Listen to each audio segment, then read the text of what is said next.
The first thought that crossed my mind as I hit the water was how warm it was. We left for Galapagos in mid-December, arriving on site towards the end of the month. I thought it would be cold. December has always been a time of cold nights and long snowy days for me.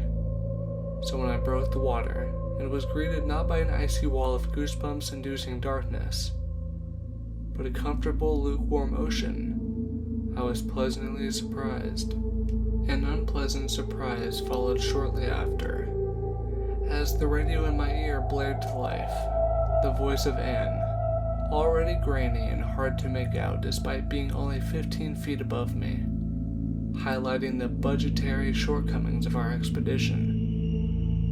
Ground control to Kappa 1, actually? I wouldn't be ground control, would I?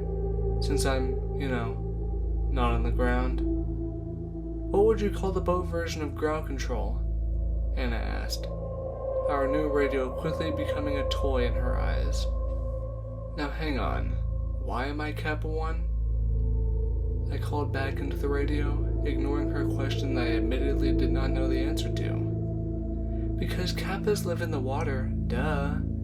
She called back rather matter-of-factly before giggling at her own cleverness. A splash is heard some distance to my left before the radio picks up again. A man's voice this time. This is Kappa 2, I'm in the water, Brett called out.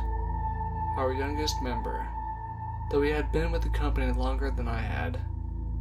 You don't need to say that, I watched you jump in, Anna called, chastising. I know, just couldn't let you two have all the fun with the new radio, Brett rebutted, while I was slowly starting to regret our buying the thing. Alright, enough playing around or wasting sunlight, came the voice of our senior, Robert. He was as no-nonsense as ever, although this was somewhat endearing of him. He always kept a cool head on his shoulders and kept us focused. Jason moved into the bell. Brett retrieved the sea scooter and come join him.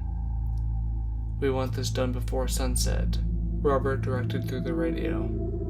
I wasted no time, swimming over to the large device dangling from our boat by a thick metal cable. It was almost shaped like a bell, as our nickname suggested, a large bottom-heavy structure that narrowed at the top and widened at the bottom. It was around 7 feet tall, and half that in diameter. 4 small round windows positioned on its north, south, west, and eastmost sides, and 1 large hatch on the bottom. As I moved to climb inside this hatch, Brett joined me at my side, using the sea scooter to catch up, its light illuminating the diving chamber and the dark ocean water. I was a little jealous Robert had chosen him to pioneer the sea scooter for our company, and not me. It was a small device, no bigger than the motor of a weed whacker. At its rear were 2 handles with a small lever to pull on the right, and a button for the light on the left.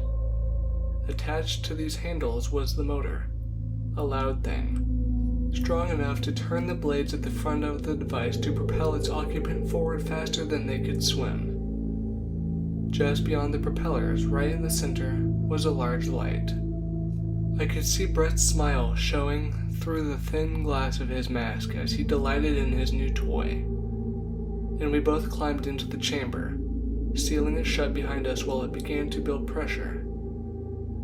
I took a seat opposite Brett, and we could feel the chamber moving, sinking through the water a few feet at a time. It was an odd sensation. The water inside didn't jostle or move, but we could feel the world pulling upon us as we sank down, deeper and deeper. Robert's voice came over the radio again, growling fuzzier, but not so much that we couldn't make it out. Remember to watch your depth gauges, and don't go too deep. Those suits the NOAA lent us will get you to the vents, and maybe a little deeper. Let's not find out how much deeper. Just chart the entrance of the trench, leave your markers, and get back to the bell. Roger, Roger, Brett called into the radio, and I heard Robert let out a sigh. Now he started the wait. As the chamber sank into the depths, it built pressure to acclimatize us to the pressure of the ocean at our desired depth. That way we could get out, do our work, and decompress in the bell instead of doing decompression stops in open water. Which was going to be nice, as decompression from this depth should take close to 14 hours. Our air tanks hooked up to tubes in the bell, running up the cord of the bell all the way to the surface, so we shouldn't have to worry about running out of air. I stared at the depth gauge on my left wrist, watching it tick up as it worked even from within the bell, ticking past 1,000 meters already. It was nice to have such a fancy bit of hardware in the form of these suits. Our bell and scooter were as outdated as they get, and our boat was on her last sea legs. This job could have been the start of something new with any luck. It would lead to more business with the NOAA, and our little diving shop might make it big. Suddenly, a question shot to the front of my mind. A question I aired over the radio to our captain. Why us? My question was met with silence at first, and a funny look from Brett before he spoke up. Well, because Anne doesn't dive, she mans the ship, and Robert's too old to make it down here anymore. Careful too, you know he's sensitive. Anne teased back at us, and Robert let out what could have been a chuckle, or maybe a cough. It was hard to tell. That's not what I mean. I mean, why did the NOAA hire us for this? Don't they have divers? And divers with better gear? Divers they trust with these fancy suits a hell of a lot more than a basically unheard of diving team. There was a long silence after this. I thought maybe he knew the answer but didn't want to say. It seemed everyone took a moment to ponder this question. Or maybe the others were waiting for a captain's response like I was. Regardless, our thoughts were interrupted by the bell jerking to a stop, causing us to swing and sway in the water before we steadied again. Brett was up first, hands cupped around his eyes at the window, searching for whatever it was we came here for. No, that can't be right, he mumbled to himself before beginning to undo the hatch. I moved to the window to see whatever it was he saw, but I saw nothing. An endless expanse of dark water lay before me. At least, I think it did. It was dark, and I couldn't make much out. What is it? I don't see anything. My eyes didn't leave the window as I asked, waiting to see some colossal beast swim by, or some ravaged sea life. My mind starting to swim as I waited for his answer. He didn't reply. Not until he had left the bell, ducking out into the water, and drifting just below the hatch. Floating motionless in place as he looked out at the surrounding ocean. The lights of the bell finally clicking on, revealing more of the nothingness around us. That's the problem. Check your depth gauge. And I did as he instructed, reeling out our depth. We were 2,600 meters below the surface, the deepest anyone had ever gone without a submersible. The vents, he started. We should have hit the floor 50 meters ago. This can't be the right place. The hydrothermal vents are gone. He sounded angry, and a little confused. Robert called him over the radio, trying to calm him down. Brett, it's a newly formed trench. The vents are still there, just moved. If you get back in the bell, we can adjust the position until we find the edge. It shouldn't be more than a few dozen meters away. Brett ignored him, swimming away from the bell. Brett, I called out, stay near the bell. If you get lost down here, I was cut off before I could finish. Brett started shouting into the radio, turning his sea scooter on and propelling forward, with me following along against my better judgment, trying to keep a mental note of where the bell was. No, This is impossible. The edge isn't a dozen meters away.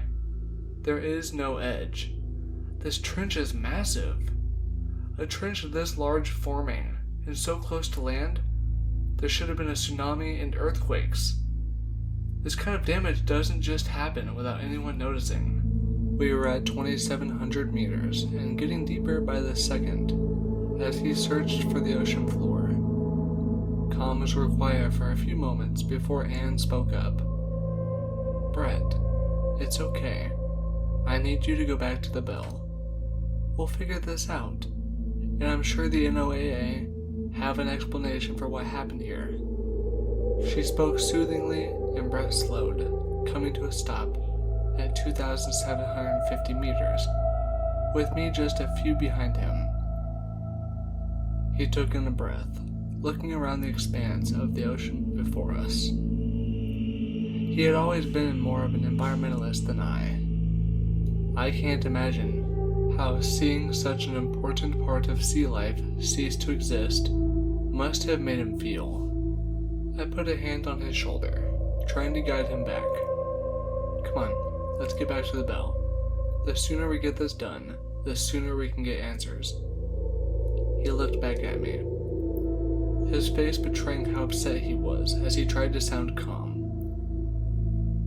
He didn't look angry anymore, just sad. Maybe that was worse. "Yeah, okay," he spoke softly, and with a sigh, starting to position the scooter to take us back, when suddenly we saw something. "What is that?" Brett asked, his tone curious as a small dark object slowly floated up towards us from the chasm below. "It looks like a fish," he offered, and he seemed to be right. A small skinny fish was floating up between us, at our legs now. Robert's concerned voice came over the radio, each word dripping worry. "What do you see? Are you two alright?" Anne was also talking now, her voice quiet and meek. "Is there something down there with you?" The fish kept on rising. It wasn't swimming. Its side was facing up, tail dragging behind it, and one empty eye socket pointed to the sky. And it was covered in what looked like red seaweed, wriggling and waving in the light ocean current. "It looks like a dead fish. It's just floating here," Brett finally answered, though his calm demeanor was broken by what I said, and what we saw next. "There are more! Look!" I pointed down, seeing dark shapes rising towards the surface from below. Dozens of them. Fish, turtles, stingrays, all looking half decayed, none moving. Each one was covered in the red seaweed.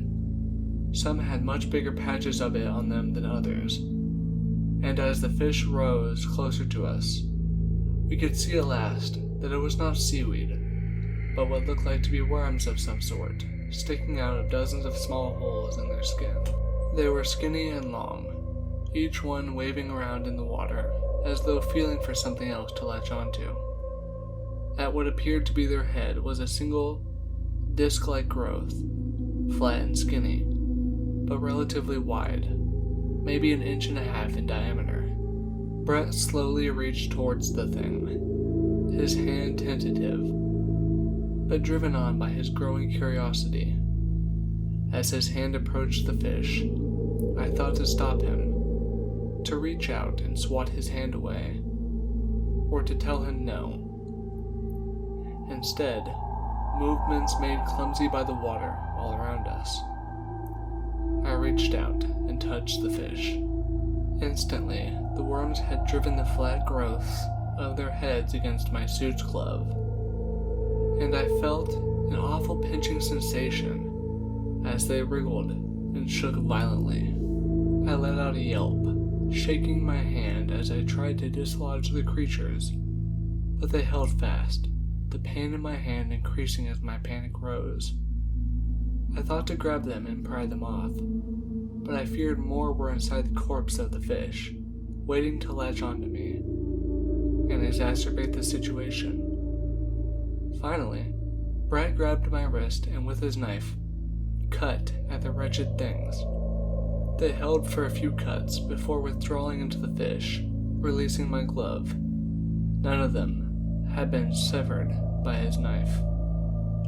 I looked at my shaking hand, sucking in deep breaths as I tried to calm myself. The voices of Robert and Anne cutting each other off as they tried to ask me what was wrong, what was happening to me, and demanding we return to the bell. My glove had several large indents in the material. The gloves were a strong fabric, but here it seemed they were almost chewed through.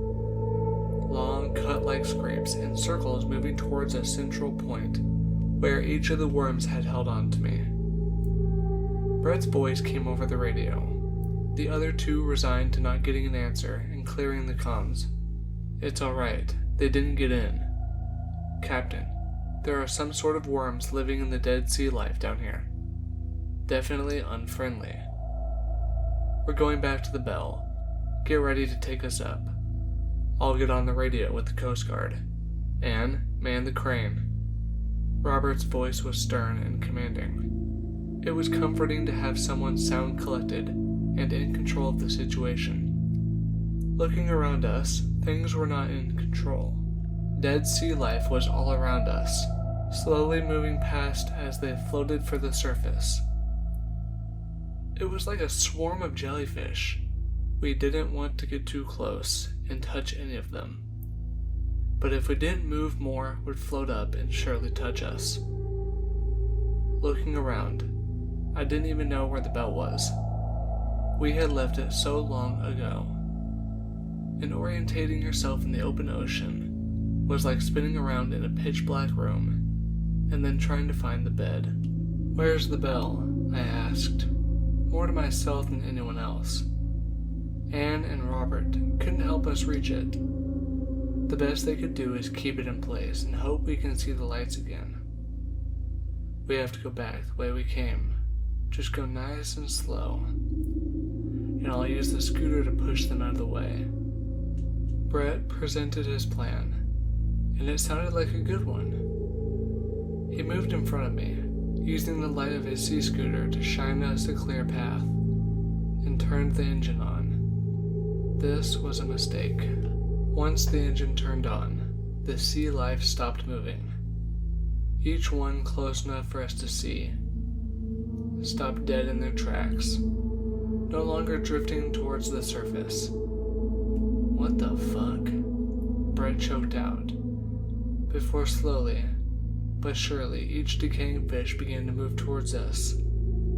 Where before we had a path, we were now slowly being closed in on by a mass of dead animals, worms reaching with all their might towards us. Brett's voice was scared now, lacking the determination his plan had afforded it before. Captain, they're coming towards us. We can't slip past, not this many," he cried out, pointing the light of the scooter around like it was some sort of gun to hold them back. Not that they responded. They crawled on, moving closer and closer. "Stay calm, son. There has to be a way out. Just stay calm and keep looking around. There are Coast Guard ships on the way now," Robert assured us over the radio. I knew it wouldn't matter. Even if the Coast Guard were here right now, they could never make it to these depths, not without our suits. Maybe with a submersible, but then what would they do? Ram the things out of the way? I kept this to myself, not wanting to upset Brett any more than he already was.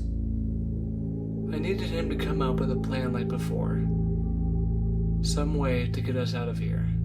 It struck me then, if I were wrong, well, we wouldn't need the sea scooter anyways. I reached out and grabbed it, pulling it away from him. "Hey, don't you leave me here," he cried out, fear in his eyes as he held tight. But it didn't matter. I was bigger than him, and after a brief tussle, I had the scooter. I pointed it away from us, turning the engine up to medium and let go, watching it drift away from us. "What are you doing?" Brett demanded, grabbing my shoulder and spinning me around to face him. "We needed that! You've killed us both!" Around this time, the first fish drifted past us, towards the direction of the sea scooter. He let go and turned around.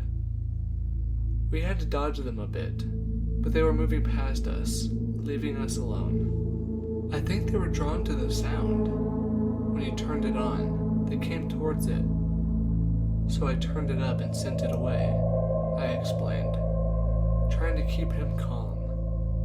"Well, you could have just said that, asshole." He was still angry, but too relieved to hold on to it. He turned, and we both started to swim, making our way to where he claimed the bell was, careful to avoid the sea life that hadn't been close enough to notice the sea scooter. With each passing meter, I grew more concerned. If this was the wrong direction, we were only getting ourselves more lost, and these dead things, were still with us. A little more spread out, but they were still here, and I was worried more would come and it would become too dense a group to swim through. As my fears began to bubble to the surface and form words in my throat, my thoughts were interrupted again when Brett shouted over the radio, "There it is!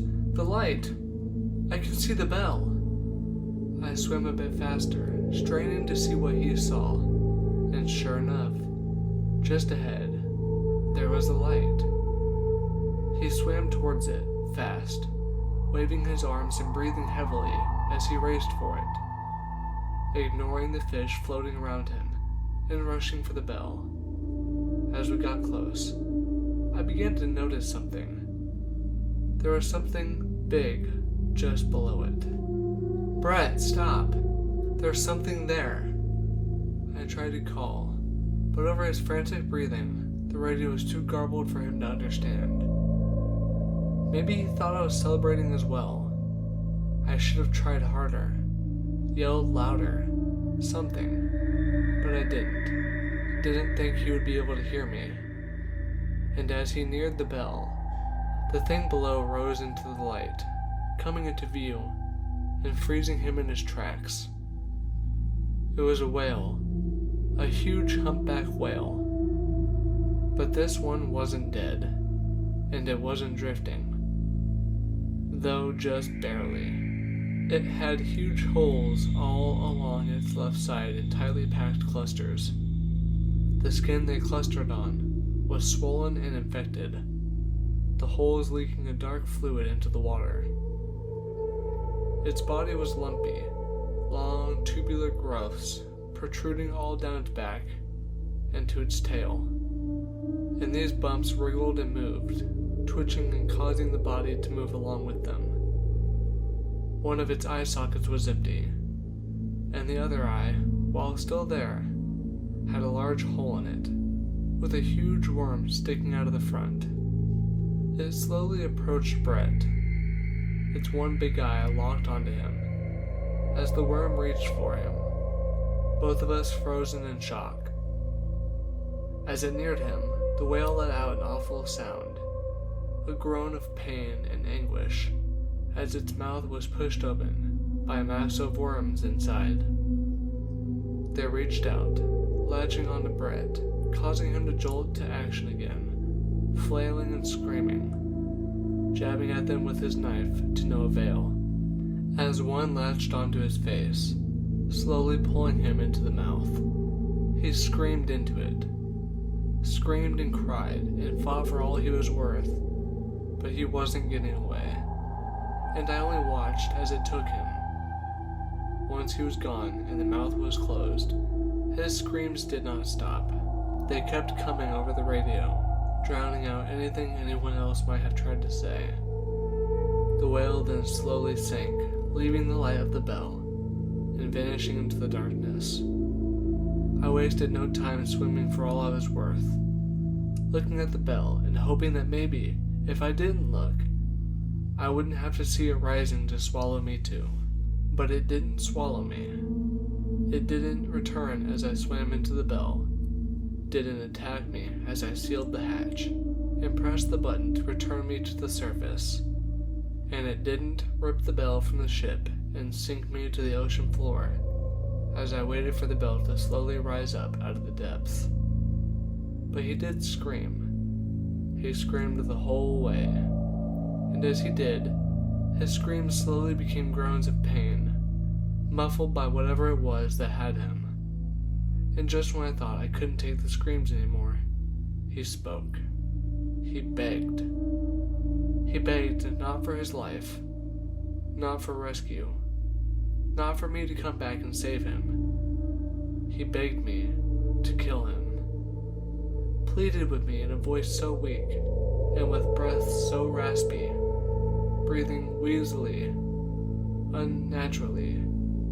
He pleaded with me and with God and with the devil to kill him and free him from the pain he suffered. And when our radio was finally disconnected, I wept, and I hoped he got his wish.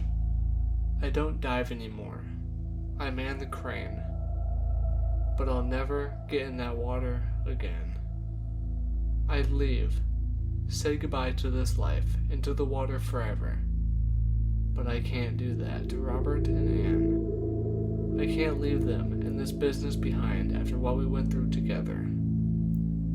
So I man the boat, and I lower the bell. But I don't think the ocean is safe anymore, because sometimes on long jobs during late nights on the water, our radio will pick something up. It's always staticky and hard to make out, but I know what it is. He's still begging us to kill him.